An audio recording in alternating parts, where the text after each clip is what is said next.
In this video, I'm going to address how do we blend in zirconia into the mouth. We have all these different brands of zirconia. You have different strengths of zirconia. We have these speed fire furnaces. We also have the CS6, which has been phenomenal for the Zircad MT Multi and now the Zircad Prime. How do we make all these zirconias look good? Katana, they all have their place in our clinical theater. I have a puck miller here, which is the PM7. I also have the CEREC system, which we mill out of a block. Some of these zirconias are a little different. You have to know which furnace to use them in, what's your furnace firing cycle, and how do you get them to blend. But we're going to talk about that on this video.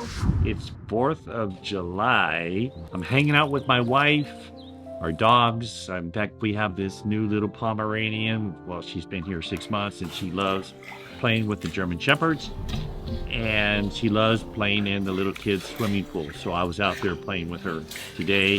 It's actually been really nice up here in Idaho. It hasn't been that hot. In fact, it's been perfect pretty much all summer, which is kind of nice. I do want to address a question that came in on my Facebook group.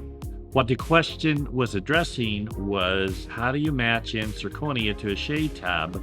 And it had some pictures. In fact, I'll show those here in just a moment. And the question was this: Dr. Klim and company, why doesn't the shade of a milled bridge look like the B1 shade, even though I use a zirconia synthetic puck? Now, I don't know what that puck is, what brand it is, and which furnace you're using, and I'll come back to that in a moment. Any recommendations on how to solve the problem, please? I've been there, please, quite a bit with shade matching through the years. I just posted another video here on YouTube that addresses how you look at ceramics, the thickness, the opacity, the color of the preparation, and also the cement, and which brand of ceramic it is. It all has an impact on how it's going to blend into the mouth. However, when we're getting into zirconia, we're dealing with a different beast. And what I mean by that is it reflects and bounces light differently. And you have your 3Y, 4Y, and 5Y. 5Y is the more aesthetic zirconia, such as Katana. The first Katana, the SDML that came out, was fairly aesthetic, even though the strength is lower than the 3Y. It's still pretty strong. You do need to provide enough thickness in your restoration to make sure it stands the test of time. And then we have our 4Y zirconia, which is kind of in between the 5 and 3Y, which has strength and aesthetics somewhat in the shadows of the mouth. And then we started with 3Y, and I still will use 3Y on posterior bridges, but it's hard to make it match. In fact, that's what we started with in the CEREC world. We started that with 3Y in the speed fire, which was a fast firing system, and it was pretty opaque and it was hard to make them blend. So through the years, the last decade, I've been working on ways to make zirconia blend, and I'm going to go through those principles on this video because I now can create zirconia anteriorly that looks pretty decent and even blend that in with Emax in the same visual field. The shadows of the mouth are easier to address, but there is a principle in zirconia in how it deals with light and understanding light and color. So let's talk about that first. There's a principle here I want to talk about. It's called Metamerism. Our materials react differently, like microfelspathic. It's the best material that I've ever used for aesthetics, and it's because of this. It looks the same in a lot of different lights, and it blends closer to how you'd see natural enamel. But here's the definition of metamerism: a phenomenon where the color of two objects appear the same under a particular light source. Now, we do that often when we're blending in our clinical theaters. I have one room that has northern light, 3 o'clock afternoon. You have your best spectrum of light to get your best color assessment. But as soon as that restoration goes into other lights, it's going to look different. Now, what we want to do is make sure it kind of evolves and transforms, morphs along with the other teeth in the mouth. Not all materials do that. Particularly zirconia is going to look different.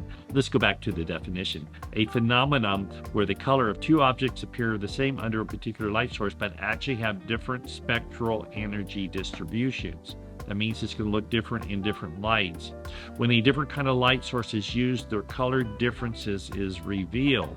So we'll see that if we're trying to blend in zirconia next to a natural tooth, zirconia into a ceramic, they appear differently in different lights, and we can get visual tension that way. And that's been the biggest problem with zirconia, even though it's getting better. So if you're trying to blend zirconia into natural dentition, it doesn't blend as well. Or if you have a shade tab, like a Beta shade tab here on the lab bench, and you have the natural light here, this is a 5500 Kelvin light at my lab bench, and we're making it blend really well here. We have gray in the background, which is really good for assessing that way. And then you get it to the mouth and it looks totally different. Usually it's going to be too bright. So there are some factors that we need to consider to make it work. So let's talk about the different type of zirconias. You have your 5Y, which is more translucent. That really made a difference in our clinical theaters. It doesn't have the strength, but if you have the proper thickness, you polish it well, it's going to hold up very well, and I've had really good success with that. You have 4Y, which is the best of both worlds, and then 3Y. Now, when I first started, all I had was 3Y, and the biggest problem with zirconia is that the value appears high. The way I would manage that is in the pre-centered state, after I did my surface texture finishing, I'd add on infiltration colors, which would infuse into the zirconia, creating more of a multi-effect and also bringing down the value of that zirconia. And then once we center, then we can go ahead and add some stain and glaze if we need to do that. My favorite stain and glaze for zirconia is meal. You'll see that in this case. This is Zircat MT Multi with meal on it, and it looks pretty good for zirconia. The biggest problem with zirconia is that it's going to appear different in different lights optically than what Impress or Emax or Feldspathic or other ceramics would appear. So when we get into that smile zone, it's going to appear differently, and patients will see that. Now that we have social media, it's a real issue because people are doing selfies all the time.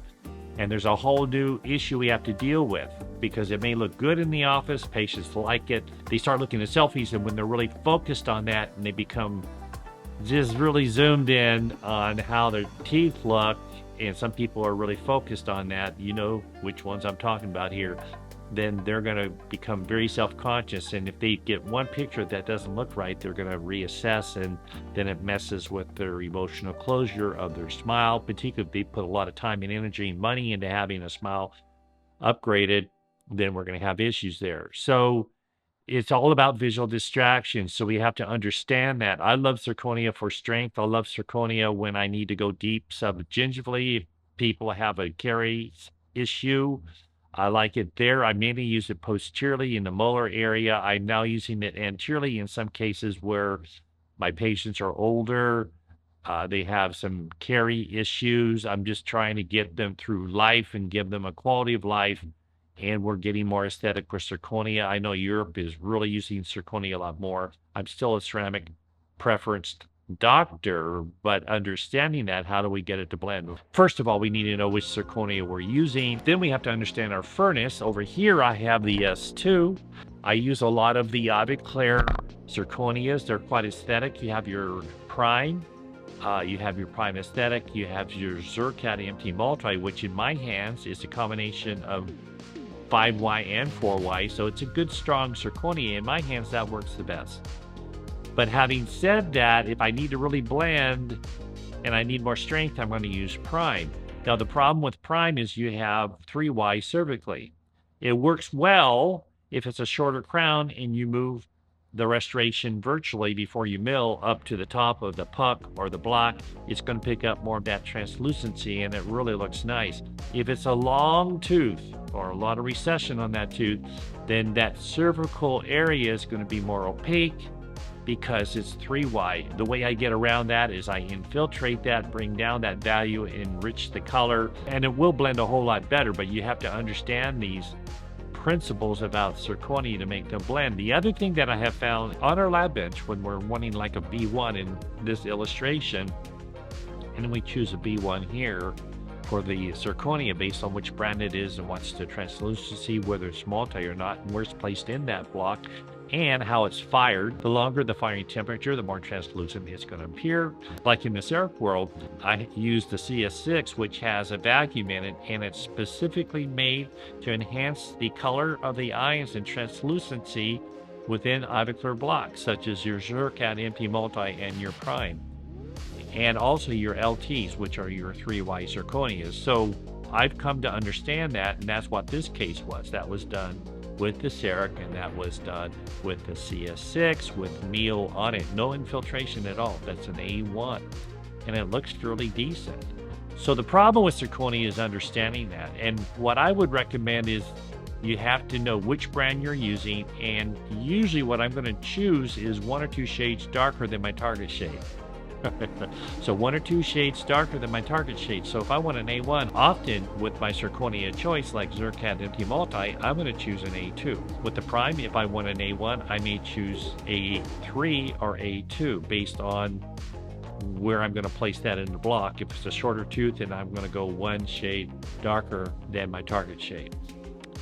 So you have to understand these things. Once you get a feel for it, you can make them blend better, but it's difficult because you need that experience, and it's really hard to get that experience. So in general, just to review this and give a rundown of this little conversation here, is that you want to go at least 1 shade darker than your target shade.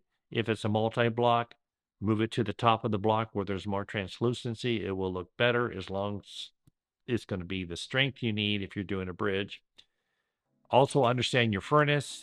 For those in the CEREC world, if they're using the Speedfire works decent for katana and better for the STML katana, but it's on the edge.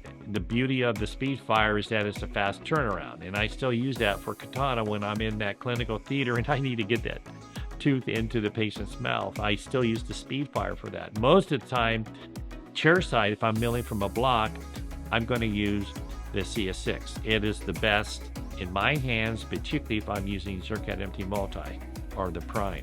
Now, up here at my lab bench, I'm thinking differently because I'm not thinking about turning this around in one appointment. So I have the ability to take my time and also use the firing cycles in the S2 to really optimize that translucency. That's going to be a little different than what I do chair side. So all these different factors can be confusing, and they are. I basically have to work through it. What I'd recommend is make a custom shade tab. It is a labor of love, but if it can help, it'll be worth its time and the effort and money you put into developing that. That way you get some continuity. So I would mill out all the basic shades you use on a regular basis and do like a central or a premolar and mill them all from the same virtual design, and then polish them. Have your own custom shade tab. That's what I've done with Emax as well, and it really works well in my hands, and that will give you a better focus and feel more secure in how to manage zirconia. Zirconia is harder to blend. On second molars in the shadows of the mouth, it's not as critical. As soon as we bring that into the premolars and the anterior teeth, it becomes more critical. I like the challenge of trying to make zirconia look good, and I see a lot of good zirconia cases out there. But with the right tools and the understanding and the patience, you got to have patience to do this, you can master zirconia and use it when it's appropriate. And that's kind of my message on blending zirconia. You just have to give it some time and experience and be patient with it, and learn through your hiccups. So if you have any questions or comments, make sure you post them below. I want to hear what they are. I'll see you in the next video. Bye now.